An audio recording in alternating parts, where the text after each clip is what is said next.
നമസ്കാരം. ഇന്നത്തെ സമഗ്ര വാർത്തകളുമായി ഉച്ചവാർത്ത ആരംഭിക്കുന്നു. ആദ്യം പ്രധാന വാർത്തകളിലേക്ക്. सदन नियोजित तरीके से नहीं चलाना चाहते, सदन की मर्यादा को नहीं बनाना चाहते तो सदन की कार्रवाई नहीं चलेगी. പാർലമെന്റിനകത്തും പുറത്തും പ്രതിഷേധം ശക്തമാക്കി കോൺഗ്രസ്. നീറ്റ് ക്രമക്കേടിൽ ചർച്ചയ്ക്ക് തയ്യാറാണെന്ന് പാർലമെന്ററി കാര്യമന്ത്രി അറിയിച്ചിട്ടും വഴങ്ങാതെ പ്രതിപക്ഷം. ഇരുസഭകളും 2 മണിവരെ നിർത്തിവെച്ചു. ജന്തർ മന്ദറിൽ സമരം ശക്തമാക്കി CJP. അതീവ ജാഗ്രതയിൽ രാജ്യതലസ്ഥാനം. 16 മെട്രോ സ്റ്റേഷനുകൾ അടച്ചു. CJP പ്രതിഷേധത്തെ നേരിടാൻ 20 കമ്പനി CRPF അധിക സേനയെ വിന്യസിച്ചു.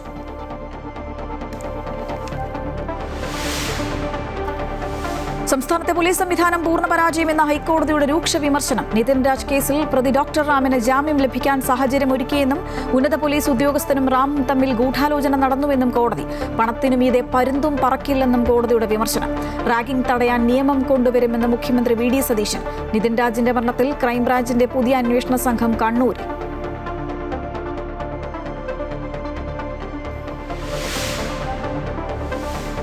കഴിഞ്ഞ ഗവൺമെന്റ് എടുത്ത നിലപാടെന്താ? അമുസ്ലിങ്ങളായ ആളുകളെ വെച്ചുകൊള്ളാന്നാണ്. കാരണം അത് ഗവൺമെന്റ് പാസ്സാക്കിയ നിയമമല്ലേ. വഖഫ് ബോർഡിൽ അമുസ്ലിങ്ങളെ ഉൾപ്പെടുത്താമെന്ന് സമ്മതിച്ചത് കഴിഞ്ഞ സർക്കാരാണെന്ന് മുഖ്യമന്ത്രി VD സതീശൻ. പിണറായി വർഗീയത പരത്തുന്നുവെന്നും വിമർശനം. അമുസ്ലിം അംഗങ്ങളെ ഉൾപ്പെടുത്തി വഖഫ് ബോർഡ് പുനഃസംഘടിപ്പിക്കാൻ തയ്യാറാണെന്ന് ഹൈക്കോടതിയിൽ ആവർത്തിച്ച സർക്കാർ.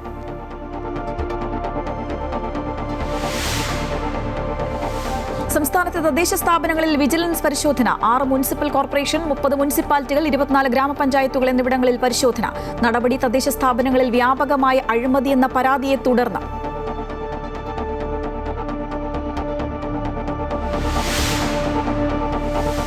ആലപ്പുഴ രക്ഷാപ്രവർത്തന കേസിൽ ADGP MR അജിത് കുമാറിൽ നിന്ന് നിർണായകം. സർക്കാരിന് DGP റിപ്പോർട്ട് കൈമാറും. വിശദമായ മറുപടി നൽകാൻ സമയം അനുവദിക്കണമെന്ന ADGPയുടെ ആവശ്യം തള്ളി DGP.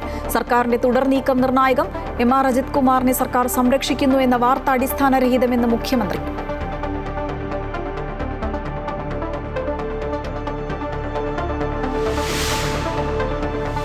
ഇറാനെതിരായ യുദ്ധത്തിൽ അമേരിക്കയ്ക്ക് ചെലവായത് $37.5 ബില്യൺ.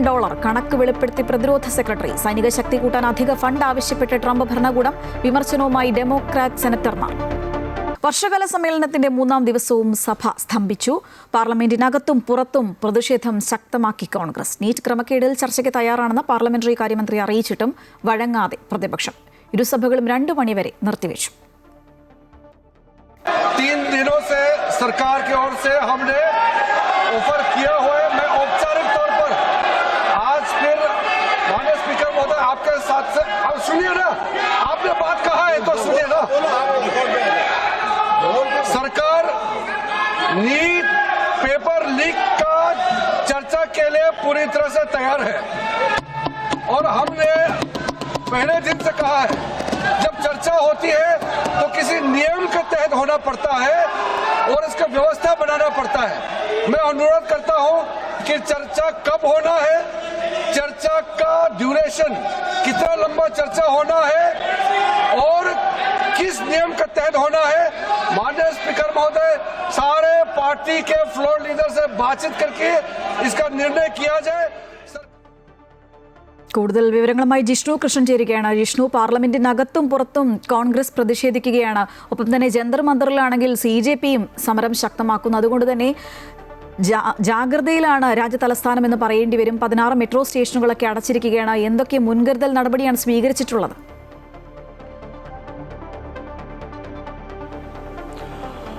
ശ്രീജ, പാർലമെന്റിനകത്തും പുറത്തും കേന്ദ്ര സർക്കാരിനെതിരെയുള്ള പ്രതിഷേധം ശക്തമാവുകയാണ്. പാർലമെന്റിൽ ഇന്ന് ഈ നീറ്റ് പരീക്ഷാ ക്രമക്കേട് ഉൾപ്പെടെയുള്ള വിഷയങ്ങളിൽ ചർച്ച നടത്താമെന്ന് കേന്ദ്ര പാർലമെന്ററി കാര്യ വകുപ്പ് മന്ത്രി കിരൺ റിജിജുവും സ്പീക്കർ ഓം ബിർളയും വ്യക്തമാക്കിയിട്ടും അതിനോട് പോലും വഴങ്ങാൻ പ്രതിപക്ഷം തയ്യാറായില്ല എന്നുള്ളതാണ് ഏറ്റവും പ്രധാനപ്പെട്ട കാര്യം. ഈ വിഷയങ്ങളിൽ പാർലമെന്റിൽ അടിയന്തര ചർച്ച വേണമെന്ന് ആവശ്യപ്പെട്ടുകൊണ്ടായിരുന്നു കഴിഞ്ഞ 2 ദിവസവും പ്രതിപക്ഷം സഭ തടസ്സപ്പെടുത്തിയത്. എന്നാൽ ചോദ്യോത്തര വേളയ്ക്ക് ശേഷം ഇന്ന് ഇത്തരത്തിൽ ചർച്ച നടത്താമെന്ന് സർക്കാരിന്റെ ഭാഗത്തുനിന്ന് കേന്ദ്ര പാർലമെന്ററി കാര്യ വകുപ്പ് മന്ത്രിയും സ്പീക്കറും വ്യക്തമാക്കിയെങ്കിലും അതിനോട് പോലും വഴങ്ങാതെ അതിശക്തമായ പ്രതിഷേധമാണ് പ്രതിപക്ഷം സഭയ്ക്കുള്ളിൽ കാണിച്ചിട്ടുള്ളത്. ഇന്ന് കറുത്ത വസ്ത്രങ്ങൾ അണിഞ്ഞുകൊണ്ടായിരുന്നു കോൺഗ്രസിന്റെ ഉൾപ്പെടെയുള്ള അംഗങ്ങൾ പാർലമെന്റിലേക്ക് എത്തിയിട്ടുള്ളത്. നീറ്റ് പരീക്ഷാ ക്രമക്കേടിലും ജന്തർ മന്ദിറിലെ കോക്രോച്ച് ജനതാ പാർട്ടിയുടെ സമരത്തിലുമെല്ലാം തന്നെ ലാത്തി ചാർജ് നടന്ന വിഷയങ്ങൾ, ഇവയിലെല്ലാം തന്നെ വിവിധ വിഷയങ്ങളിൽ അടിയന്തരമായി ചർച്ച നടത്തണമെന്നാവശ്യപ്പെട്ട പ്രതിപക്ഷ എംപിമാർ ലോക്സഭയിലും രാജ്യസഭയിലും അടിയന്തര പ്രമേയത്തിന് നോട്ടീസ് നൽകുകയും ചെയ്തിരുന്നു. ഏതായാലും വാർഷികാല സമ്മേളനത്തിന്റെ 3-ാം ദിവസവും പൂർണ്ണമായും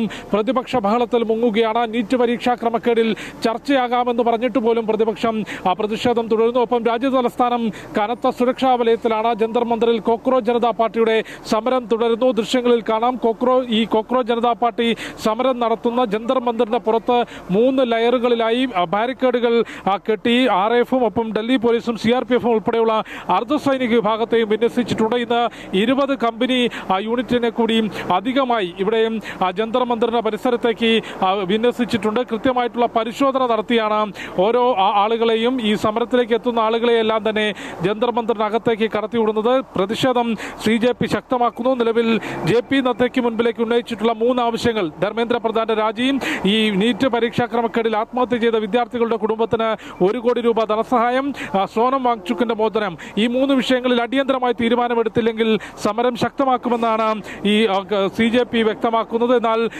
പോലീസിന്റെ ഭാഗത്തുനിന്ന് 20-ാം തീയതി നടന്നിട്ടുള്ള പാർലമെന്റ് മാർച്ചിൽ കോക്രോച്ച് ജനതാ പാർട്ടി നടത്തിയിട്ടുള്ള അതിക്രമങ്ങൾക്കെതിരെ അതിശക്തമായ നിയമ നടപടി സ്വീകരിക്കും എന്നാണ് വ്യക്തമാക്കിയിട്ടുള്ളത്. അതായത് അന്ന് 118ഓളം പോലീസ് ഉദ്യോഗസ്ഥർക്ക് പരിക്കേറ്റിരുന്നു. 20-ലധികം പോലീസ് വാഹനങ്ങൾ അടിച്ചു തകർത്തു, പൊതുമുതൽ നശിപ്പിച്ചു. ഇതിലെല്ലാം തന്നെ ഗുരുതര വകുപ്പുകൾ ചുമത്തിക്കൊണ്ട് പോലീസ് നിയമ നടപടി ശക്തമാക്കുകയാണ്. അതായത് സമരക്കാർക്കെതിരെ കൂടുതൽ. അതുപോലെ CJP പാർലമെന്റ് മാർച്ചിന് നേരെയുള്ള അതിക്രമത്തിൽ പോലീസ് നടപടിക്കെതിരായ ഹർജി അടിയന്തരമായി ലിസ്റ്റ് ചെയ്യാനായിട്ട് ഇപ്പോൾ സുപ്രീം കോടതി വിസമ്മതിച്ചു എന്നൊരു വാർത്ത കൂടി വരുന്നുണ്ട്. കോടതിയുടെ സമയം പാഴാക്കരുതെന്ന് ചീഫ് ജസ്റ്റിസ് സൂര്യകാന്ത് ഒരു മുന്നറിയിപ്പ് കൂടി നൽകുന്നുണ്ട്.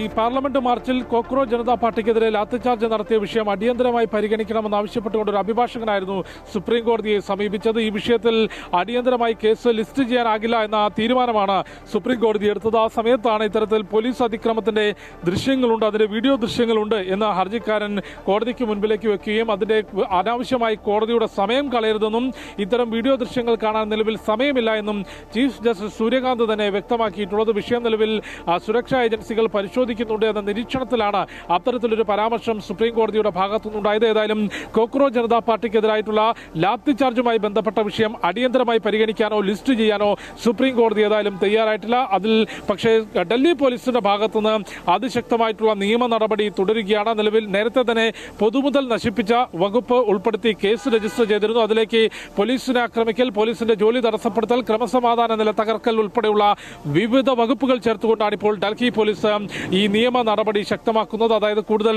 കോക്രോച്ച് ജനതാ പാർട്ടി നേതാക്കൾക്കെതിരെയും പ്രവർത്തകർക്കെതിരെയും കേസും അറസ്റ്റ് ഉൾപ്പെടെയുള്ള നടപടികൾ ഉണ്ടാകും. അതേസമയം ഡൽഹിയിൽ കോക്രോച്ച് ജനതാ പാർട്ടിയും പ്രതിപക്ഷ പാർട്ടികളുടെയും പ്രതിഷേധം വിവിധ തരത്തിൽ തുടരുകയാണ്. ഉച്ചയ്ക്ക് 2 മണിക്ക് വീണ്ടും പാർലമെന്റ് ചേരും. ലോക്സഭയിലും രാജ്യസഭയിലും പ്രതിപക്ഷത്തിന്റെ നിലപാട് എന്താണ് എന്നുള്ളത് ഏറെ നിർണായകമാകും. ശ്രീജ, തീർച്ചയായും ജിഷ്ണുവാണ് കൂടുതൽ വിവരങ്ങളുമായി ഒപ്പം ചേർന്നത്. നീറ്റ് ക്രമക്കേടിൽ പ്രതിഷേധം ശക്തമാകും.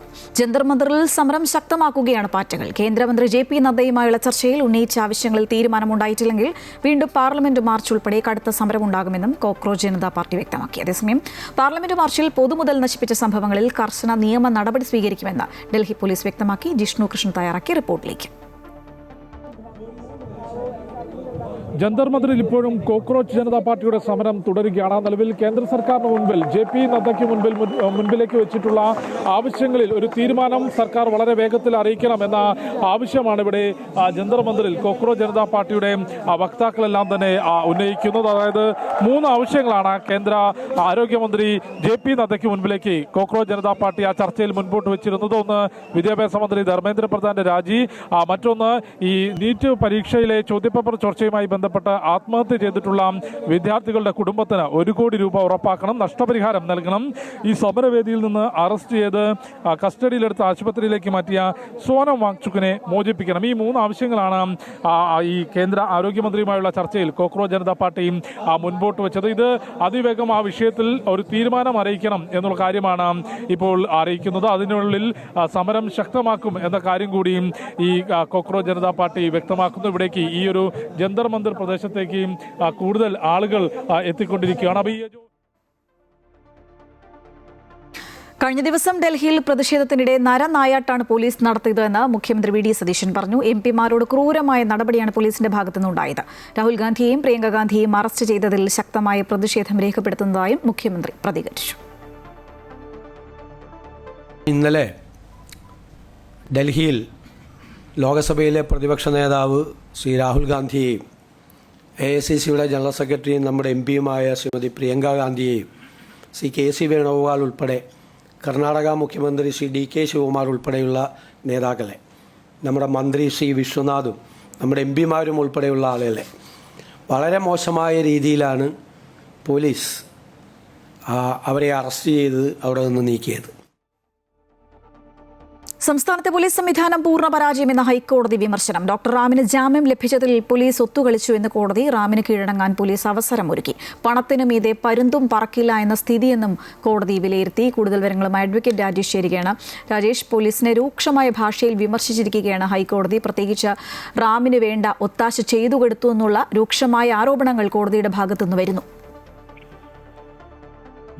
ആത്മഹത്യാ പ്രേരണ കുറ്റം പോലെ ഗുരുതരമായ ഒരു കുറ്റം ആരോപിക്കപ്പെട്ട പ്രതി സെഷൻസ് കോടതിയെയും ഹൈക്കോടതിയെയും പിന്നീട് സുപ്രീം കോടതിയെയും സമീപിച്ചിട്ട് പോലും മുൻകൂർ ജാമ്യം ലഭിക്കാത്ത ഒരു പ്രതി, ഈ പ്രതിയെ അറസ്റ്റ് ചെയ്ത് പിന്നീടുണ്ടായ നാടകീയ സംഭവങ്ങളാണ് ഇപ്പോൾ ഹൈക്കോടതി പോലീസിനെതിരെ ഇത്ര രൂക്ഷമായ ഭാഷയിൽ വിമർശിക്കാനിടയായത്. ഇത് അന്വേഷണം നടത്തി അറസ്റ്റ് ചെയ്ത DYSPക്ക് അവിടെ തുടരാൻ, ആ ജോലിയിൽ തുടരാൻ അർഹതയില്ലെന്നും ഈ റാമിന് ഒരു അധ്യാപകൻ എന്ന രീതിയിൽ തുടരാൻ അർഹതയില്ലെന്നുള്ള രീതിയിലൊക്കെ കോടതി ജസ്റ്റിസ് A ബദറുദ്ദീൻ പരാമർശിച്ചിട്ടുണ്ട്.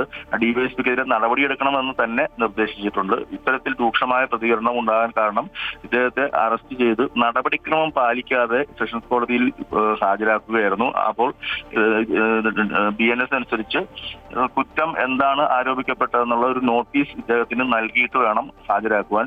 എന്നാൽ ഇദ്ദേഹത്തിന്റെ മാതൃഭാഷയിൽ മലയാളമല്ലാത്ത ഭാഷയിൽ അല്ലെങ്കിൽ അദ്ദേഹം തെലുങ്ക് ഭാഷയിൽ അദ്ദേഹത്തിന് മനസ്സിലാവുന്ന ഭാഷയിൽ ഇവർ നോട്ടീസ് നൽകിയില്ല എന്ന, അപ്പോൾ ആ അറസ്റ്റ് നടപടിക്രമങ്ങൾക്ക് വിരുദ്ധമാണ് എന്ന് ചൂണ്ടിക്കാട്ടിയപ്പോഴാണ് കോടതിക്ക് അപ്പോൾ തന്നെ ഇദ്ദേഹത്തെ വിട്ടയക്കേണ്ടി വന്നത്. ഈ നടപടിക്രമം അത് പോലീസ് മനഃപൂർവ്വം ഇദ്ദേഹത്തെ രക്ഷപ്പെടുത്തുവാൻ വേണ്ടി ഒത്തുകളിച്ചതാണെന്നും ഗൂഢാലോചന നടത്തിയതാണെന്നും ഇതൊക്കെയാണ് ഹൈക്കോടതി ഇപ്പോൾ വിമർശിച്ചത്. ഈ നിതിൻ രാജിന്റെ മാതാപിതാക്കൾ നൽകിയ അപേക്ഷയിലാണ് ഹൈക്കോടതി ഇത്ര രൂക്ഷമായ പ്രതികരണം. ശരി രാജേഷ്, സംസ്ഥാനത്തെ പോലീസ് സംവിധാനത്തെ പൂർണ്ണ പരാജയം എന്ന് വിശേഷിപ്പിച്ച് രൂക്ഷമായ ഭാഷയിൽ വിമർശിച്ചിരിക്കുകയാണ് ഹൈക്കോടതി. വിവരങ്ങളുമായി ചേരുകയായിരുന്നു അഡ്വക്കേറ്റ് രാജേഷ്. നിതിൻ രാജ് വധക്കേസിൽ ഡോക്ടർ റാമിന്റെ അറസ്റ്റിലുണ്ടായ വീഴ്ചയിൽ ഹൈക്കോടതി നടത്തിയ പരാമർശം ശ്രദ്ധയിൽപ്പെട്ടുവെന്ന് ആഭ്യന്തരമന്ത്രി രമേശ് ചെന്നിത്തല. നിയമവിരുദ്ധമായി ആരെന്ത് ചെയ്താലും അവരെ സംരക്ഷിക്കുന്ന ജോലി പോലീസിനില്ല. പരിശോധിച്ച നടപടി സ്വീകരിക്കാൻ DGPക്ക് നിർദ്ദേശം നൽകിയെന്നും അദ്ദേഹം പറഞ്ഞു. റാമിന്റെ അറസ്റ്റുമായി ബന്ധപ്പെട്ട് കോടതി പറഞ്ഞ കാര്യങ്ങൾ ശ്രദ്ധയിൽ വന്നിട്ടുണ്ട്. തീർച്ചയായിട്ടും ഏതെങ്കിലും ഉദ്യോഗസ്ഥന് അതിൽ വീഴ്ച ഉണ്ടായിട്ടുണ്ടെങ്കിൽ അക്കാര്യം പരിശോധിക്കാൻ DGPയോട് ആവശ്യപ്പെട്ടിട്ടുണ്ട്. അദ്ദേഹം അത് പരിശോധിച്ച് നടപടി വേണമെങ്കിൽ തീർച്ചയായും നടപടി ഉണ്ടാകും. BDS വിദ്യാർത്ഥി നിതിൻ രാജിന്റെ മരണം ക്രൈംബ്രാഞ്ചിന്റെ പുതിയ സംഘം അന്വേഷിക്കും.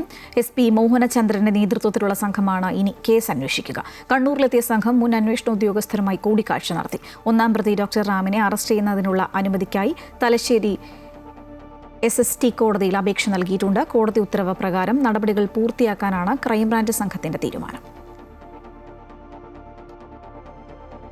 കോളേജുകളിലെ റാഗിംഗ് തടയുന്നതിനായി നിയമം കൊണ്ടുവരാനൊരുങ്ങി സർക്കാർ. പൂക്കോട് വെറ്ററിനറി സർവകലാശാലയിൽ റാഗിംഗിനിരയായി മരിച്ച സിദ്ധാർത്ഥിന്റെ പേരിൽ ആപ്പ് പുറത്തിറക്കുമെന്ന് മുഖ്യമന്ത്രി അറിയിച്ചു. വിദ്യാർത്ഥികൾക്ക് ആപ്പ് വഴി പരാതികൾ അറിയിക്കാം. കർശന നടപടി ഉണ്ടാകുമെന്നും മുഖ്യമന്ത്രി അറിയിച്ചു.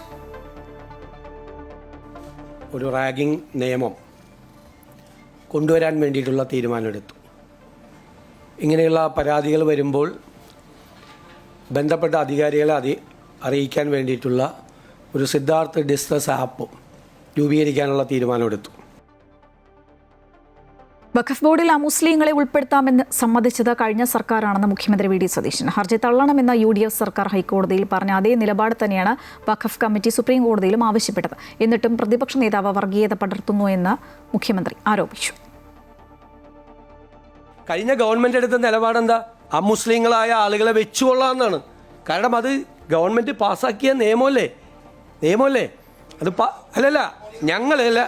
ഞങ്ങളല്ല കേട്ടോ. നിങ്ങൾ പറഞ്ഞത് ഈ അമുസ്ലിങ്ങളായ ആളുകളെ പിന്നീട് വെച്ചുകൊള്ളാം എന്ന് ഉത്തരവിൽ തന്നെ ഉണ്ട്. പിണറായി സർക്കാർ ഇറക്കിയ ഉത്തരവ് നിങ്ങൾ വായിച്ചു നോക്ക്. ആ ഉത്തരവിലുണ്ടത്.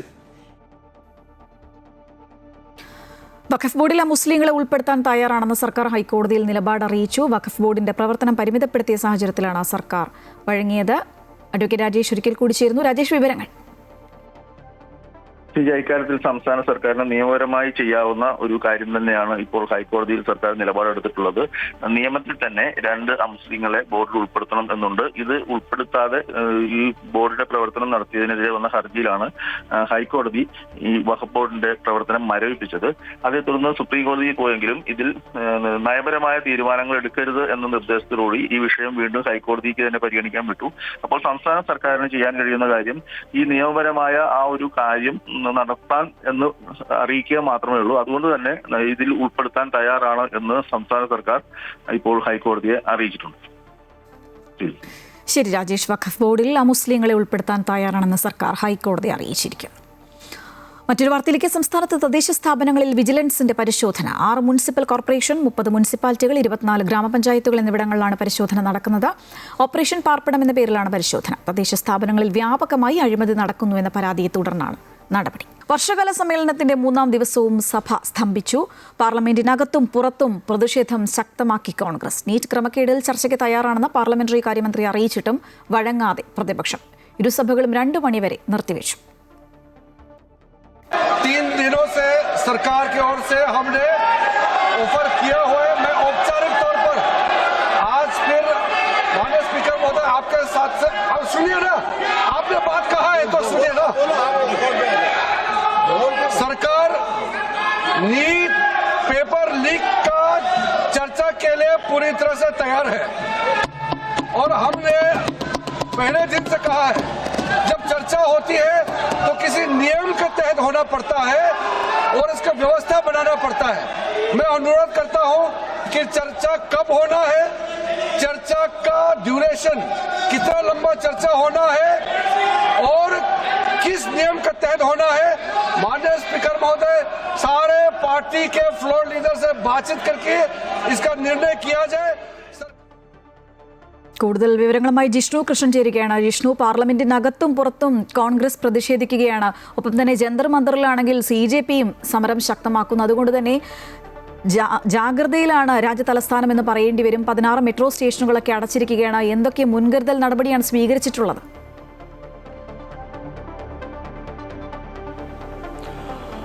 ശ്രീജ, പാർലമെന്റിനകത്തും പുറത്തും കേന്ദ്ര സർക്കാരിനെതിരെയുള്ള പ്രതിഷേധം ശക്തമാവുകയാണ്. പാർലമെന്റിൽ ഇന്ന് ഈ നീറ്റ് പരീക്ഷാ ക്രമക്കേട് ഉൾപ്പെടെയുള്ള വിഷയങ്ങളിൽ ചർച്ച നടത്താമെന്ന് കേന്ദ്ര പാർലമെന്ററി കാര്യ വകുപ്പ് മന്ത്രി കിരൺ റിജിജുവും സ്പീക്കർ ഓം ബിർളയും വ്യക്തമാക്കിയിട്ടും അതിനോട് പോലും വഴങ്ങാൻ പ്രതിപക്ഷം തയ്യാറായില്ല എന്നുള്ളതാണ് ഏറ്റവും പ്രധാനപ്പെട്ട കാര്യം. ഈ വിഷയങ്ങളിൽ പാർലമെന്റിൽ അടിയന്തര ചർച്ച വേണമെന്ന് ആവശ്യപ്പെട്ടുകൊണ്ടായിരുന്നു കഴിഞ്ഞ 2 ദിവസവും പ്രതിപക്ഷം സഭ തടസ്സപ്പെടുത്തിയത്. എന്നാൽ ചോദ്യോത്തര വേളയ്ക്ക് ശേഷം ഇന്ന് ഇത്തരത്തിൽ ചർച്ച നടത്താമെന്ന് സർക്കാരിന്റെ ഭാഗത്തുനിന്ന് കേന്ദ്ര പാർലമെന്ററി കാര്യ വകുപ്പ് മന്ത്രിയും സ്പീക്കറും വ്യക്തമാക്കിയെങ്കിലും അതിനോട് പോലും വഴങ്ങാതെ അതിശക്തമായ പ്രതിഷേധമാണ് പ്രതിപക്ഷം സഭയ്ക്കുള്ളിൽ കാണിച്ചിട്ടുള്ളത്. ഇന്ന് കറുത്ത വസ്ത്രങ്ങൾ അണിഞ്ഞുകൊണ്ടായിരുന്നു കോൺഗ്രസിന്റെ ഉൾപ്പെടെയുള്ള അംഗങ്ങൾ പാർലമെന്റിലേക്ക് എത്തിയിട്ടുള്ളത്. നീറ്റ് പരീക്ഷാ ക്രമക്കേടിലും ജന്തർ മന്ദറിലെ കോക്രോച്ച് ജനതാ പാർട്ടിയുടെ സമരത്തിലുമെല്ലാം തന്നെ ലാത്തി ചാർജ് നടന്ന വിഷയങ്ങൾ, ഇവയിലെല്ലാം തന്നെ വിവിധ വിഷയങ്ങളിൽ അടിയന്തരമായി ചർച്ച നടത്തണമെന്ന് ആവശ്യപ്പെട്ട പ്രതിപക്ഷ എംപിമാർ ലോക്സഭയിലും രാജ്യസഭയിലും അടിയന്തര പ്രമേയത്തിന് നോട്ടീസ് നൽകുകയും ചെയ്തിരുന്നു. ഏതായാലും വർഷകാല സമ്മേളനത്തിന്റെ 3ാം ദിവസവും പൂർണ്ണ പൂർണ്ണമായും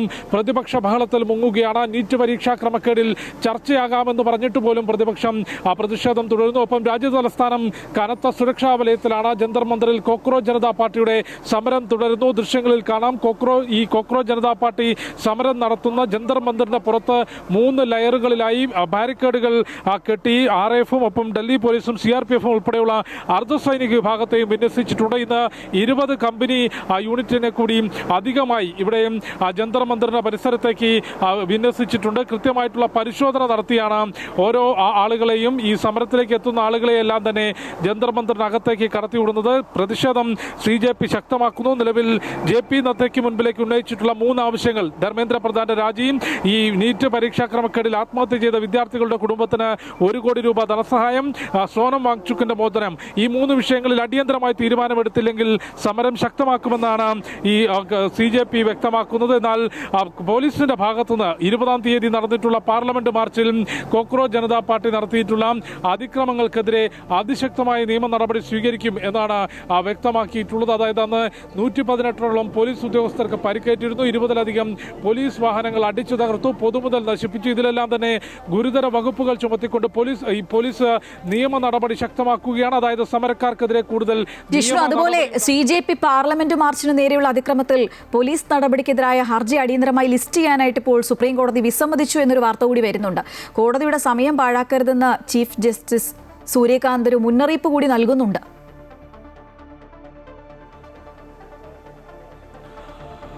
ശ്രീജ, ഈ പാർലമെന്റ് മാർച്ചിൽ കോക്രോച്ച് ജനതാ പാർട്ടിക്കെതിരെ ലാത്തിചാർജ് നടത്തിയ വിഷയം അടിയന്തരമായി പരിഗണിക്കണമെന്ന് ആവശ്യപ്പെട്ടുകൊണ്ട് ഒരു അഭിഭാഷകനായിരുന്നു സുപ്രീം കോടതിയെ സമീപിച്ചത്. ഈ വിഷയത്തിൽ അടിയന്തരമായി കേസ് ലിസ്റ്റ് ചെയ്യാനാകില്ല എന്ന തീരുമാനമാണ് സുപ്രീം കോടതി എടുത്തത്. ആ സമയത്താണ് ഇത്തരത്തിൽ പോലീസ് അതിക്രമത്തിന്റെ ദൃശ്യങ്ങളുണ്ട്, അതിന്റെ വീഡിയോ ദൃശ്യങ്ങളുണ്ട് എന്ന് ഹർജിക്കാരൻ കോടതിക്ക് മുൻപിലേക്ക് വെക്കുകയും അതിന്റെ അനാവശ്യമായി കോടതിയുടെ സമയം കളയരുതെന്നും ഇത്തരം വീഡിയോ ദൃശ്യങ്ങൾ കാണാൻ നിലവിൽ സമയമില്ല എന്നും ചീഫ് ജസ്റ്റിസ് സൂര്യകാന്ത് തന്നെ വ്യക്തമാക്കിയിട്ടുള്ളത്. വിഷയം നിലവിൽ സുരക്ഷാ ഏജൻസി പരിശോധിക്കുന്നുണ്ട് എന്ന നിരീക്ഷണത്തിലാണ് അത്തരത്തിലൊരു പരാമർശം സുപ്രീം കോടതിയുടെ ഭാഗത്തുനിന്നുണ്ടായത്. ഏതായാലും കോക്രോച്ച് ജനതാ പാർട്ടിക്കെതിരായിട്ടുള്ള ലാത്തിചാർജുമായി ബന്ധപ്പെട്ട വിഷയം അടിയന്തരമായി പരിഗണിക്കാനോ ലിസ്റ്റ് ചെയ്യാനോ സുപ്രീം കോടതി ഏതായാലും തയ്യാറായിട്ടില്ല. അതിൽ പക്ഷേ ഡൽഹി പോലീസിന്റെ ഭാഗത്തുനിന്ന് അതിശക്തമായിട്ടുള്ള നിയമ നടപടി തുടരുകയാണ്. നിലവിൽ നേരത്തെ തന്നെ പൊതുമുതൽ നശിപ്പിച്ച വകുപ്പ് ഉൾപ്പെടുത്തി കേസ് രജിസ്റ്റർ ചെയ്തിരുന്നു. അതിലേക്ക് പോലീസിനെ ആക്രമിക്കൽ, പോലീസിന്റെ ജോലി തടസ്സപ്പെടുത്തൽ, ക്രമസമാധാന നില തകർക്കൽ ഉൾപ്പെടെയുള്ള വിവിധ വകുപ്പുകൾ ചേർത്തുകൊണ്ടാണ് ഇപ്പോൾ ഡൽഹി പോലീസ്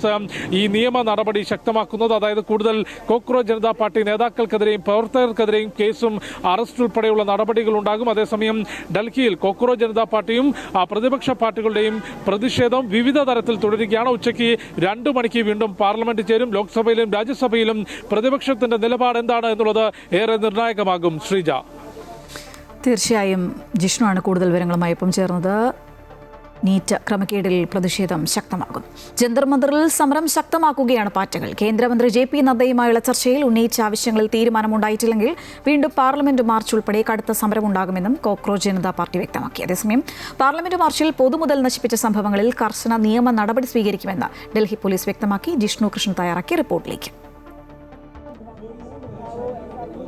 ജന്തർ മന്ദിറിൽ ഇപ്പോഴും കോക്രോച്ച് ജനതാ പാർട്ടിയുടെ സമരം തുടരുകയാണ്. നിലവിൽ കേന്ദ്ര സർക്കാരിന് മുൻപിൽ JP നദ്ദയ്ക്ക് മുൻപിലേക്ക് വെച്ചിട്ടുള്ള ആവശ്യങ്ങളിൽ ഒരു തീരുമാനം സർക്കാർ വളരെ വേഗത്തിൽ അറിയിക്കണമെന്ന ആവശ്യമാണ് ഇവിടെ ജന്തർ മന്ദിറിൽ കോക്രോച്ച് ജനതാ പാർട്ടിയുടെ വക്താക്കളെല്ലാം തന്നെ ഉന്നയിക്കുന്നത്. അതായത് 3 ആവശ്യങ്ങളാണ് കേന്ദ്ര ആരോഗ്യമന്ത്രി JP നദ്ദയ്ക്ക് മുൻപിലേക്ക് കോക്രോച്ച് ജനതാ പാർട്ടി ആ ചർച്ചയിൽ മുൻപോട്ട് വെച്ചിരുന്നത്. ഒന്ന്, വിദ്യാഭ്യാസ മന്ത്രി ധർമ്മേന്ദ്ര പ്രധാന്റെ രാജി. മറ്റൊന്ന്, ഈ നീറ്റ് പരീക്ഷയിലെ ചോദ്യപേപ്പർ ചോർച്ചയുമായി ബന്ധപ്പെട്ട് ആത്മഹത്യ ചെയ്തിട്ടുള്ള വിദ്യാർത്ഥികളുടെ കുടുംബത്തിന് 1 കോടി രൂപ ഉറപ്പാക്കണം, നഷ്ടപരിഹാരം നൽകണം. ഈ സമരവേദിയിൽ നിന്ന് അറസ്റ്റ് ചെയ്ത് കസ്റ്റഡിയിലെടുത്ത് ആശുപത്രിയിലേക്ക് മാറ്റിയ സോനം വാങ്ചുക്കിനെ മോചിപ്പിക്കണം. ഈ 3 ആവശ്യങ്ങളാണ് ഈ കേന്ദ്ര ആരോഗ്യമന്ത്രിയുമായുള്ള ചർച്ചയിൽ കോക്രോച്ച് ജനതാ പാർട്ടി മുൻപോട്ട് വെച്ചത്. ഇത് അതിവേഗം ആ വിഷയത്തിൽ ഒരു തീരുമാനം അറിയിക്കണം എന്നുള്ള കാര്യമാണ് ഇപ്പോൾ അറിയിക്കുന്നത്. അതിനുള്ളിൽ സമരം ശക്തമാക്കും എന്ന കാര്യം കൂടിയും ഈ കോക്രോച്ച് ജനതാ പാർട്ടി വ്യക്തമാക്കുന്നു. ഇവിടേക്ക് ഈ ഒരു ജന്തർ മന്ദിർ പ്രദേശത്തേക്ക് കൂടുതൽ ആളുകൾ എത്തിക്കൊണ്ടിരിക്കുകയാണ്. കഴിഞ്ഞ ദിവസം ഡൽഹിയിൽ പ്രതിഷേധത്തിനിടെ നരനായാട്ടാണ് പോലീസ് നടത്തിയതെന്ന് മുഖ്യമന്ത്രി VD സതീശൻ പറഞ്ഞു. MP-മാരോട് ക്രൂരമായ നടപടിയാണ് പോലീസിന്റെ ഭാഗത്തുനിന്നുണ്ടായത്. രാഹുൽ ഗാന്ധിയെയും പ്രിയങ്ക ഗാന്ധിയെയും അറസ്റ്റ് ചെയ്തതിൽ ശക്തമായ പ്രതിഷേധം രേഖപ്പെടുത്തുന്നതായും മുഖ്യമന്ത്രി പ്രതികരിച്ചു. ഇന്നലെ ഡൽഹിയിൽ ലോകസഭയിലെ പ്രതിപക്ഷ നേതാവ് ശ്രീ രാഹുൽ ഗാന്ധിയെയും AICCയുടെ ജനറൽ സെക്രട്ടറിയും നമ്മുടെ MP-യുമായ ശ്രീമതി പ്രിയങ്ക ഗാന്ധിയെയും ശ്രീ KC വേണുഗോപാൽ ഉൾപ്പെടെ കർണാടക മുഖ്യമന്ത്രി ശ്രീ DK ശിവകുമാർ ഉൾപ്പെടെയുള്ള നേതാക്കളെ, നമ്മുടെ മന്ത്രി ശ്രീ വിശ്വനാഥും നമ്മുടെ MP-മാരും ഉൾപ്പെടെയുള്ള ആളുകളെ വളരെ മോശമായ രീതിയിലാണ് പോലീസ് അവരെ അറസ്റ്റ് ചെയ്ത് അവിടെ നിന്ന് നീക്കിയത്. സംസ്ഥാനത്തെ പോലീസ് സംവിധാനം പൂർണ്ണ പരാജയമെന്ന ഹൈക്കോടതി വിമർശനം. ഡോക്ടർ റാമിന് ജാമ്യം ലഭിച്ചതിൽ പോലീസ് ഒത്തുകളിച്ചു എന്ന് കോടതി. റാമിന് കീഴടങ്ങാൻ പോലീസ് അവസരമൊരുക്കി. പണത്തിനു മീതെ പരുന്തും പറക്കില്ല എന്ന സ്ഥിതിയെന്നും കോടതി വിലയിരുത്തി. കൂടുതൽ വിവരങ്ങളുമായി അഡ്വക്കേറ്റ് രാജേഷ് ചേരുകയാണ്. രാജേഷ്, പോലീസിനെ രൂക്ഷമായ ഭാഷയിൽ വിമർശിച്ചിരിക്കുകയാണ് ഹൈക്കോടതി. പ്രത്യേകിച്ച് റാമിന് വേണ്ട ഒത്താശ ചെയ്തു കൊടുത്തു എന്നുള്ള രൂക്ഷമായ ആരോപണങ്ങൾ കോടതിയുടെ ഭാഗത്തുനിന്ന് വരുന്നു.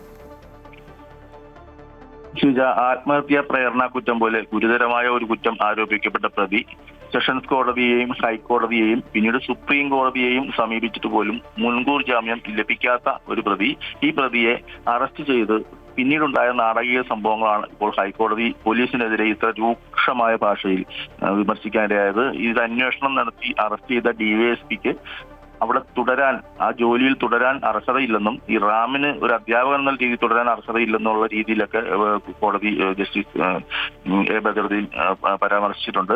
DYSPക്കെതിരെ നടപടിയെടുക്കണമെന്ന് തന്നെ നിർദ്ദേശിച്ചിട്ടുണ്ട്. ഇത്തരത്തിൽ രൂക്ഷമായ പ്രതികരണം ഉണ്ടാകാൻ കാരണം ഇദ്ദേഹത്തെ അറസ്റ്റ് ചെയ്ത് നടപടിക്രമം പാലിക്കാതെ സെഷൻസ് കോടതിയിൽ ഹാജരാക്കുകയായിരുന്നു. അപ്പോൾ BNS അനുസരിച്ച് കുറ്റം എന്താണ് ആരോപിക്കപ്പെട്ടതെന്നുള്ള ഒരു നോട്ടീസ് ഇദ്ദേഹത്തിന് നൽകിയിട്ട് വേണം ഹാജരാക്കുവാൻ. എന്നാൽ ഇദ്ദേഹത്തിന്റെ മാതൃഭാഷയിൽ മലയാളമല്ലാത്ത ഭാഷയിൽ, അല്ലെങ്കിൽ അദ്ദേഹം തെലുങ്ക് ഭാഷയിൽ അദ്ദേഹത്തിന് മനസ്സിലാവുന്ന ഭാഷയിൽ ഇവർ നോട്ടീസ് നൽകിയില്ല എന്ന, അപ്പോൾ ആ അറസ്റ്റ് നടപടിക്രമങ്ങൾക്ക് വിരുദ്ധമാണ് എന്ന് ചൂണ്ടിക്കാട്ടിയപ്പോഴാണ് കോടതിക്ക് അപ്പോൾ തന്നെ ഇദ്ദേഹത്തെ വിട്ടയക്കേണ്ടി വന്നത്. ഈ നടപടിക്രമം അത് പോലീസ് മനഃപൂർവ്വം ഇദ്ദേഹത്തെ രക്ഷപ്പെടുത്തുവാൻ വേണ്ടി ഒത്തുകളിച്ചതാണെന്നും ഗൂഢാലോചന നടത്തിയതാണെന്നും ഇതൊക്കെയാണ് ഹൈക്കോടതി ഇപ്പോൾ വിമർശിച്ചത്. ഈ നിതിൻ രാജിന്റെ മാതാപിതാക്കൾ നൽകിയ അപേക്ഷയിലാണ് ഹൈക്കോടതി ഇത്ര രൂക്ഷമായ പ്രതികരണം. ശരി രാജേഷ്, സംസ്ഥാനത്തെ പോലീസ് സംവിധാനത്തെ പൂർണ്ണ പരാജയം എന്ന് വിശേഷിപ്പിച്ച് രൂക്ഷമായ ഭാഷയിൽ വിമർശിച്ചിരിക്കുകയാണ് ഹൈക്കോടതി. വിവരങ്ങളുമായി ഒപ്പം ചേരുകയായിരുന്നു അഡ്വക്കേറ്റ് രാജേഷ്. നിതിൻ രാജ് വധക്കേസിൽ ഡോക്ടർ റാമിന്റെ അറസ്റ്റിലുണ്ടായ വീഴ്ചയിൽ ഹൈക്കോടതി നടത്തിയ പരാമർശം ശ്രദ്ധയിൽപ്പെട്ടുവെന്ന് ആഭ്യന്തരമന്ത്രി രമേശ് ചെന്നിത്തല. നിയമവിരുദ്ധമായി ആരെന്ത് ചെയ്താലും അവരെ സംരക്ഷിക്കുന്ന ജോലി പോലീസിനില്ല. പരിശോധിച്ച നടപടി സ്വീകരിക്കാൻ DGPക്ക് നിർദ്ദേശം നൽകിയെന്നും അദ്ദേഹം പറഞ്ഞു. റാമിന്റെ അറസ്റ്റുമായി ബന്ധപ്പെട്ട് കോടതി പറഞ്ഞ കാര്യങ്ങൾ ശ്രദ്ധയിൽ വന്നിട്ടുണ്ട്. തീർച്ചയായിട്ടും ഏതെങ്കിലും ഉദ്യോഗസ്ഥന് അതിൽ വീഴ്ച ഉണ്ടായിട്ടുണ്ടെങ്കിൽ അക്കാര്യം പരിശോധിക്കാൻ DGPയോട് ആവശ്യപ്പെട്ടിട്ടുണ്ട്. അദ്ദേഹം അത് പരിശോധിച്ച് നടപടി വേണമെങ്കിൽ തീർച്ചയായും നടപടി ഉണ്ടാകും. BDS വിദ്യാർത്ഥി നിതിൻ രാജിന്റെ മരണം ക്രൈംബ്രാഞ്ചിന്റെ പുതിയ സംഘം അന്വേഷിക്കും. SP മോഹനചന്ദ്രന്റെ നേതൃത്വത്തിലുള്ള സംഘമാണ് ഇനി കേസ് അന്വേഷിക്കുക. കണ്ണൂരിലെത്തിയ സംഘം മുൻ അന്വേഷണ ഉദ്യോഗസ്ഥരുമായി കൂടിക്കാഴ്ച നടത്തി. ഒന്നാം പ്രതി ഡോക്ടർ റാമിനെ അറസ്റ്റ് ചെയ്യുന്നതിനുള്ള അനുമതിക്കായി തലശ്ശേരി SST കോടതിയിൽ അപേക്ഷ നൽകിയിട്ടുണ്ട്. കോടതി ഉത്തരവ് പ്രകാരം നടപടികൾ പൂർത്തിയാക്കാനാണ് ക്രൈംബ്രാഞ്ച് സംഘത്തിന്റെ തീരുമാനം. കോളേജുകളിലെ റാഗിംഗ് തടയുന്നതിനായി നിയമം കൊണ്ടുവരാനൊരുങ്ങി സർക്കാർ. പൂക്കോട് വെറ്ററിനറി സർവകലാശാലയിൽ റാഗിങ്ങിനിരയായി മരിച്ച സിദ്ധാർത്ഥിന്റെ പേരിൽ ആപ്പ് പുറത്തിറക്കുമെന്ന് മുഖ്യമന്ത്രി അറിയിച്ചു. വിദ്യാർത്ഥികൾക്ക് ആപ്പ് വഴി പരാതികൾ അറിയിക്കാം. കർശന നടപടിയുണ്ടാകുമെന്നും മുഖ്യമന്ത്രി അറിയിച്ചു. ഒരു റാഗിംഗ് നിയമം കൊണ്ടുവരാൻ വേണ്ടിയിട്ടുള്ള തീരുമാനമെടുത്തു. ഇങ്ങനെയുള്ള പരാതികൾ വരുമ്പോൾ ബന്ധപ്പെട്ട അധികാരികളെ അറിയിക്കാൻ വേണ്ടിയിട്ടുള്ള ഒരു സിദ്ധാർത്ഥ് ഡിസ്ട്രസ് ആപ്പ് രൂപീകരിക്കാനുള്ള തീരുമാനമെടുത്തു. വഖഫ് ബോർഡിൽ അമുസ്ലിങ്ങളെ ഉൾപ്പെടുത്താമെന്ന് സമ്മതിച്ചത് കഴിഞ്ഞ സർക്കാരാണെന്ന് മുഖ്യമന്ത്രി VD സതീശൻ. ഹർജി തള്ളണമെന്ന UDF സർക്കാർ ഹൈക്കോടതിയിൽ പറഞ്ഞ അതേ നിലപാട് തന്നെയാണ് വഖഫ് കമ്മിറ്റി സുപ്രീം കോടതിയിലും ആവശ്യപ്പെട്ടത്. എന്നിട്ടും പ്രതിപക്ഷ നേതാവ് വർഗീയത പടർത്തുന്നു എന്ന് മുഖ്യമന്ത്രി ആരോപിച്ചു. കഴിഞ്ഞ ഗവൺമെൻറ് എടുത്ത നിലപാടെന്താ? അമുസ്ലിങ്ങളായ ആളുകളെ വെച്ചുകൊള്ളാമെന്നാണ്. കാരണം അത് ഗവൺമെൻറ് പാസ്സാക്കിയ നിയമമല്ലേ അത് അല്ലല്ല ഞങ്ങളല്ല കേട്ടോ, നിങ്ങൾ പറഞ്ഞത് ഈ അമുസ്ലിങ്ങളായ ആളുകളെ പിന്നീട് വെച്ചുകൊള്ളാം എന്ന് ഉത്തരവിൽ തന്നെ ഉണ്ട്. പിണറായി സർക്കാർ ഇറക്കിയ ഉത്തരവ് നിങ്ങൾ വായിച്ചു നോക്ക്. ആ ഉത്തരവിലുണ്ടത്. വഖഫ് ബോർഡിലെ മുസ്ലിങ്ങളെ ഉൾപ്പെടുത്താൻ തയ്യാറാണെന്ന് സർക്കാർ ഹൈക്കോടതിയിൽ നിലപാട് അറിയിച്ചു. വഖഫ് ബോർഡിന്റെ പ്രവർത്തനം പരിമിതപ്പെടുത്തിയ സാഹചര്യത്തിലാണ് സർക്കാർ വഴങ്ങിയത്. അഡ്വക്കേറ്റ് രാജേഷ് ഒരിക്കൽ കൂടി ചേരുന്നു. രാജേഷ്, വിവരങ്ങൾ. ഇക്കാര്യത്തിൽ സംസ്ഥാന സർക്കാരിന് നിയമപരമായി ചെയ്യാവുന്ന ഒരു കാര്യം തന്നെയാണ് ഇപ്പോൾ ഹൈക്കോടതിയിൽ സർക്കാർ നിലപാടെടുത്തിട്ടുള്ളത്. നിയമത്തിൽ തന്നെ 2 അമുസ്ലിങ്ങളെ ബോർഡിൽ ഉൾപ്പെടുത്തണം എന്നുണ്ട്. ഇത് ഉൾപ്പെടുത്താതെ ഈ ബോർഡിന്റെ പ്രവർത്തനം നടത്തിയതിനെതിരെ വന്ന ഹർജിയിലാണ് ഹൈക്കോടതി ഈ വഖഫ് ബോർഡിന്റെ പ്രവർത്തനം മരവിപ്പിച്ചത്. അതേ തുടർന്ന് സുപ്രീം കോടതിയിൽ പോയെങ്കിലും ഇതിൽ നയപരമായ തീരുമാനങ്ങൾ എടുക്കരുത് എന്ന നിർദ്ദേശത്തോടുകൂടി ഈ വിഷയം വീണ്ടും ഹൈക്കോടതിക്ക് തന്നെ പരിഗണിക്കാൻ വിട്ടു. അപ്പോൾ സംസ്ഥാന സർക്കാരിന് ചെയ്യാൻ കഴിയുന്ന കാര്യം ഈ നിയമപരമായ ആ ഒരു കാര്യം നടത്താൻ എന്ന് അറിയിക്കുക മാത്രമേ ഉള്ളൂ. അതുകൊണ്ട് തന്നെ ഇതിൽ ഉൾപ്പെടുത്താൻ തയ്യാറാണ് എന്ന് സംസ്ഥാന സർക്കാർ ഇപ്പോൾ ഹൈക്കോടതിയെ അറിയിച്ചിട്ടുണ്ട്. ശരി രാജേഷ്, വഖഫ് ബോർഡിൽ അമുസ്ലിങ്ങളെ ഉൾപ്പെടുത്താൻ തയ്യാറാണെന്ന് സർക്കാർ ഹൈക്കോടതിയെ അറിയിച്ചിരിക്കും. മറ്റൊരു വാർത്തയിലേക്ക്. സംസ്ഥാനത്ത് തദ്ദേശ സ്ഥാപനങ്ങളിൽ വിജിലൻസിന്റെ പരിശോധന. 6 മുനിസിപ്പൽ കോർപ്പറേഷൻ, 30 മുനിസിപ്പാലിറ്റികൾ, 24 ഗ്രാമപഞ്ചായത്തുകൾ എന്നിവിടങ്ങളിലാണ് പരിശോധന നടക്കുന്നത്. ഓപ്പറേഷൻ പാർപ്പിടം എന്ന പേരിലാണ് പരിശോധന. തദ്ദേശ സ്ഥാപനങ്ങളിൽ വ്യാപകമായി അഴിമതി നടക്കുന്നു എന്ന പരാതിയെ തുടർന്നാണ് നടപടി. 15 വയസ്സിൽ താഴെയുള്ള കുട്ടികൾ സോഷ്യൽ മീഡിയ ഉപയോഗിക്കുന്നത് നിരോധിച്ചുകൊണ്ട് ഫ്രാൻസ് ഉത്തരവിറക്കി. ഇത്തരത്തിൽ കർശന നിയന്ത്രണം ഏർപ്പെടുത്തുന്ന ആദ്യ യൂറോപ്യൻ യൂണിയൻ രാജ്യമായി ഫ്രാൻസ് മാറി. കുട്ടികളുടെയും കൗമാരക്കാരുടെയും കടുത്ത സാമൂഹ്യ മാധ്യമ ഉപയോഗം തടയുന്നതിനായി നിർണായക നീക്കം നടത്തുകയാണ് ഫ്രാൻസ്. പാർലമെന്റിന്റെ ഇരുസഭകളും അംഗീകരിച്ച ഈ നിയമനിർമ്മാണം പ്രസിഡന്റ് ഇമ്മാനുവൽ മാക്രോണിന്റെ 2ാം ഔദ്യോഗിക കാലാവധിയിലെ ഏറ്റവും പ്രധാനപ്പെട്ട നടപടികളിലൊന്നാണ്. പുതിയ അധ്യയന വർഷം ആരംഭിക്കുന്നത് മുതൽ 15 വയസ്സിന് താഴെയുള്ളവർക്ക് സോഷ്യൽ മീഡിയ നിരോധിക്കുമെന്ന് പാർലമെന്റ് ഈ നിർദ്ദേശം പാസാക്കിയതിനു പിന്നാലെ പ്രസിഡന്റ് ഇമ്മാനുവൽ മാക്രോൺ അറിയിച്ചു. Votant 426, exprimé 360, majorité 181 pour 279 contre 81. L'Assemblée nationale a adopté. ഹൈസ്കൂളുകളിൽ മൊബൈൽ ഫോൺ ഉപയോഗിക്കുന്നതും ഈ നിയമം വിലക്കുന്നുണ്ട്. കുട്ടികളുടെ മാനസികാരോഗ്യത്തെയും പഠനത്തെയും സോഷ്യൽ മീഡിയ ഉപയോഗം ദോഷകരമായി ബാധിക്കുന്നു എന്ന പഠനങ്ങൾ മുൻനിർത്തിയാണ് ഫ്രാൻസിന്റെ നീക്കം. കഴിഞ്ഞ വർഷം ഡിസംബറിൽ ഓസ്ട്രേലിയയാണ് 16 വയസ്സിന് താഴെയുള്ള ഉപഭോക്താക്കളുടെ അക്കൗണ്ടുകൾ നീക്കം ചെയ്യാൻ ടിക്ടോക്ക്, യൂട്യൂബ്, സ്നാപ്ചാറ്റ് എന്നിവ ഉൾപ്പെടെയുള്ള പ്രമുഖ പ്ലാറ്റ്ഫോമുകളോട് ആവശ്യപ്പെട്ട ആദ്യ രാജ്യം. നിയമം ലംഘിച്ചാൽ വലിയ സാമ്പത്തിക പിഴയും വ്യവസ്ഥ ചെയ്യുന്നുണ്ട്. മറ്റ് പ്രമുഖ ലോകരാജ്യങ്ങളും സമാനമായ നീക്കങ്ങളിലേക്ക് കടക്കുകയാണ്. International desk, Amrita news. കേരളത്തിൽ ഓൺലൈൻ ടാക്സി ഡ്രൈവർമാരുടെ അനിശ്ചിതകാല സമരം തുടരുന്നു. കമ്മീഷൻ, സർവീസ് ചാർജ് തുടങ്ങിയവ കുറയ്ക്കണം, സർക്കാർ നിരക്ക് നിശ്ചയിക്കണം തുടങ്ങി 11 ആവശ്യങ്ങളാണ് അവർ മുന്നോട്ട് വയ്ക്കുന്നത്. സർവീസ് നടത്തുന്ന ഡ്രൈവർമാരെ സമരക്കാർ തടഞ്ഞു. അശ്വതി തയ്യാറാക്കിയ റിപ്പോർട്ടിലേക്ക്. സംസ്ഥാനത്ത് ഓൺലൈൻ ടാക്സി ഡ്രൈവർമാരുടെ അനിശ്ചിതകാല സമരം 2ാം ദിവസത്തിലേക്ക് കടക്കുകയാണ്. 11 ഇന ആവശ്യങ്ങൾ മുൻനിർത്തിയാണ് ഇവർ സമരത്തിലേക്ക് കടന്നിരിക്കുന്നത്. അതിൽ ചാർജ് നിയന്ത്രണം അടക്കമുള്ള കാര്യങ്ങളുണ്ട്. എന്തൊക്കെയാണ് ഈ വിഷയത്തിൽ അവർ മുന്നോട്ട് വയ്ക്കുന്ന പ്രധാനപ്പെട്ട ആവശ്യങ്ങൾ എന്ന് നമ്മൾ പ്രധാനമായിട്ട് നമ്മൾ ആവശ്യപ്പെടുന്ന റേറ്റിനെ കുറിച്ചിട്ടാണ്. നമ്മൾ ഊബർ കേരളത്തിലേക്ക് വന്നത് മുതൽ നമ്മൾക്ക് ഗവൺമെൻറ് അംഗീകൃത ഫെയർ എന്ന് പറയുന്നത് മിനിമം ചാർജ് 170 രൂപയും കിലോമീറ്റർ ചാർജ് 18 രൂപയുമാണ്. ഇന്ന് നമുക്ക് നിലവിൽ കിട്ടിക്കൊണ്ടിരിക്കുന്നത് 13 മുതൽ 15 വരെയുള്ള കിലോമീറ്റർ ചാർജുകളും 120 രൂപ 130 വരെയുള്ള മിനിമം ചാർജ് എന്നുള്ളതാണ്. അപ്പോൾ ഞങ്ങൾ പ്രധാനപ്പെട്ട ആവശ്യം എന്ന് പറയുന്നത് ആ സർക്കാരിൻ്റെ നിശ്ചിത ഫെയർ ഉണ്ട്. 10 വർഷം മുമ്പ് സർക്കാർ നിലവിൽ വന്ന ഫെയർ അത് നിലവിലെ കമ്പനികളോട് ഞങ്ങൾക്ക് നൽകാൻ ഗവൺമെൻറ് ഇടപെടൽ വേണം എന്നുള്ളതും കമ്പനിയോടും അതേ ആവശ്യം തന്നെയാണ് ഉന്നയിക്കുന്നത്. മറ്റൊന്ന്, കൊല്ലം പരവൂർ കൊങ്ങാൽ മണിയംകുളം വീട്ടിൽ ജയാദേവി അന്തരിച്ചു. 76 വയസ്സായിരുന്നു. അമൃത TV കൊച്ചി സ്റ്റുഡിയോയിലെ ചീഫ് ടെക്നീഷ്യൻ MR ജയാസ് മകനാണ്. പരേതനായ രഘുവാണ് ഭർത്താവ്. സംസ്കാരം ഉച്ചയ്ക്ക് 2 മണിക്ക് വീട്ടുവളപ്പിൽ നടത്തും.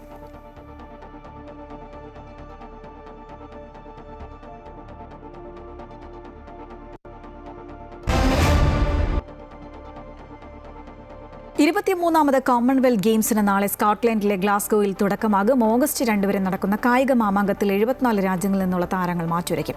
ചെലവ് ചുരുക്കലിന്റെ ഭാഗമായി ഇത്തവണ 10 കായിക ഇനങ്ങളിൽ മാത്രമാണ് മത്സരങ്ങൾ നടക്കുക. ഇത്തവണയും കോമൺവെൽത്ത് ഗെയിംസിന്റെ ഉദ്ഘാടനം വർണ്ണാഭമായിരിക്കും. ഭാരോദ്വഹന താരം മീരാഭായ് ചാനുവും ബോക്സർ ലവ്ലിന ബോർഗോഹെനുമാണ് ഉദ്ഘാടന ചടങ്ങിൽ ഇന്ത്യയുടെ പതാക ഏന്തുന്നത്.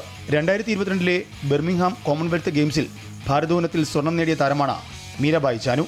ടോക്കിയോ ഒളിമ്പിക്സിൽ വെങ്കല നേട്ടവുമായി തിളങ്ങിയ ലവ്ലിന 2023 ലോക ചാമ്പ്യൻഷിപ്പിൽ സ്വർണ്ണ നേട്ടം കൈവരിച്ച താരമാണ്. ജാവലിൻ ത്രോ താരം നീരജ് ചോപ്രയും ഇന്ത്യയ്ക്കായി കളത്തിലിറങ്ങും. 74 കോമൺവെൽത്ത് ഗെയിംസ് അസോസിയേഷനിൽ നിന്നുള്ള 3000-ലധികം അത്ലറ്റുകൾ 11 ദിവസങ്ങളിലായി 10 കായിക ഇനങ്ങളിലായി മത്സരിക്കും. 3x3 basketball, gymnastic, athletic, lawn ബോളുകൾ, ബോക്സിംഗ്, ജൂഡോ, നെറ്റ്ബോൾ, നീന്തൽ, ട്രാക്ക് സൈക്ലിംഗ്, ഭാരോദ്വഹനം എന്നിവ മാത്രമാണ് കായിക ഇനങ്ങൾ. ചെലവ് ചുരുക്കലിന്റെ ഭാഗമായി ഹോക്കി, ക്രിക്കറ്റ്, ഗുസ്തി, ബാഡ്മിന്റൺ, ഷൂട്ടിംഗ് തുടങ്ങിയ ഇനങ്ങൾ ഒഴിവാക്കിയിട്ടുണ്ട്. 4 വേദികൾ മാത്രമാണ് മത്സരങ്ങൾക്ക് ഒരുക്കുക. നേരത്തെ ഓസ്ട്രേലിയയിലെ വിക്ടോറിയയിലായിരുന്നു നാഷണൽ ഗെയിംസ് നിശ്ചയിച്ചിരുന്നത്. ബജറ്റ് കുറവാണെന്ന കാരണത്താൽ ഓസ്ട്രേലിയ പിന്മാറിയിരുന്നു. തുടർന്ന് ഗ്ലാസ്ഗോയിലേക്ക് മാറ്റുകയായിരുന്നു. പ്രധാന കായിക ഇനങ്ങളിൽ India, Australia, England, Canada, New Zealand, ദക്ഷിണാഫ്രിക്ക എന്നിവ ഉൾപ്പെടുന്നു. കൂടാതെ കോമൺവെൽത്തിലെ വിവിധ രാജ്യങ്ങളും പ്രദേശങ്ങളും ഉൾപ്പെടുന്നു. ഗ്ലാസ്ഗോ 2026 ഔദ്യോഗിക ഭാഗ്യചിഹ്നം സ്കോട്ട്ലൻഡിന്റെ ദേശീയ മൃഗത്തിൽ നിന്ന് പ്രചോദനം ഉൾക്കൊണ്ട ഒരു യൂണിക്കോണായ ഫിന്നിയാണ്. അതേസമയം 2030 കോമൺവെൽത്ത് ഗെയിംസ് ഇന്ത്യയിലെ അഹമ്മദാബാദ് ആതിഥേയത്വം വഹിക്കും. Sports desk, Amrita news. ഉച്ചവാർത്ത പൂർണ്ണമാകുന്നു. കൂടുതൽ വാർത്തകൾക്കായി അമൃത ന്യൂസ് യൂട്യൂബ് ചാനൽ സന്ദർശിക്കുക. നമസ്കാരം.